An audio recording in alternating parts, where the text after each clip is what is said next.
नमस्कार. ओम साईराम फूडमध्ये तुम्हा सर्वांचं खूप खूप स्वागत आहे. मैत्रिणींनो, आपण एखादी गोष्ट आपल्या घरात आणली की आपल्याला खूपच आनंद होतो. तसंच आम्ही 4 व्हीलर घेतली होती.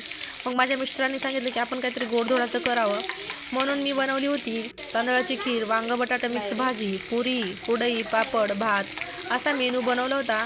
अशी थाळी बनवली होती. तीच रेसिपी तुमच्याशी शेअर करत आहे. वांग बटाटा मिक्स भाजी बनवली होती. तुम्ही माझ्या मागच्या दोडक्याच्या भाजीला खूप छान रिस्पॉन्स दिला, खूप छान लाईक्स दिले, त्याबद्दल मी खरंच खूप आभारी आहे. असंच माझ्या व्हिडिओला लाईक करा, शेअर करा, सबस्क्राईब करा, कारण मग मला आणखी उत्साह वाढेल व्हिडिओ बनवायला. मी माझ्या साध्या सोप्या रेसिपी तुमच्याशी शेअर करत असते. तसंच तुम्हाला आवडल्यास तर नक्की लाईक करा आणि जास्तीत जास्त शेअर करा मैत्रिणींनो. आता चला तर मग आपण वांग्याच्या भाजीच्या रेसिपीला आपण सुरुवात करूया. एका ताटामध्ये मी 4 छोटे मध्यम आकाराचे वांगे चिरून घेतले, 2 बटाटे उकडवून त्याचे काप करून घेतले होते, थोडेसे कांदे चिरून घेतले, लसूण आणि जिऱ्याची पेस्ट खलबत्त्यात वाटून घेतली होती, थोडासा कढीपत्ता, थोडेसे छोट्या वाटीभर वाटाणे आणि गरम मसाला, लाल तिखट, हळद, मीठ असं घेतलं होतं.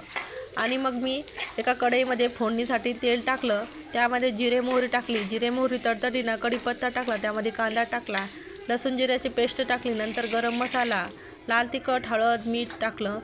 आणि तुम्हाला जर भाजी जास्त पातळ पाहिजे असेल तर थोडंसं पातळ पाणी टाकून थोडं पातळ करू शकता. मला अशी मध्यम भाजी पाहिजे होती. आणि मग मी वरतून थोडंसं शेंगदाण्याचं कूट टाकलं, भाजी छान परतवून घेऊन त्यामध्ये थोडंसं पाणी टाकलं. पाणी तुम्ही तुमच्या आवडीनुसार बेतानच घाला, तुम्हाला कितपत भाजी पातळ पाहिजे किंवा घट्ट पाहिजे. आणि तुम्ही बघू शकता किती छान अशी भाजी आपली तयार झालेली आहे. आणि मी अशी 15-1 मिनिटं ठेवून भाजी गॅसवर मस्त छान झाकण ठेवून शिजवून घेतली होती.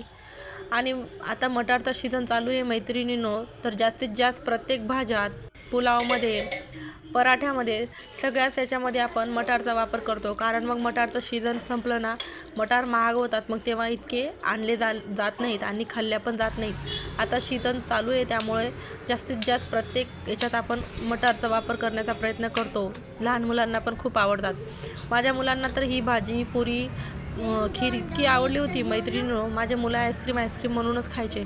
खूपच भारी झाली होती.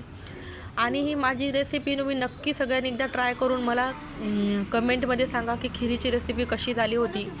आणि खीर खरंच एकदम भारी झाली होती. त्याची पण रेसिपी मी तुमच्याशी शेअर करणार आहे. तर मी अशी थाळी बनवली होती. एका वाटीमध्ये वांगा बटाटा वाटाण्याची मिक्स भाजी, एका वाटीमध्ये खीर पण बघू शकता कशी भारी झाली होती.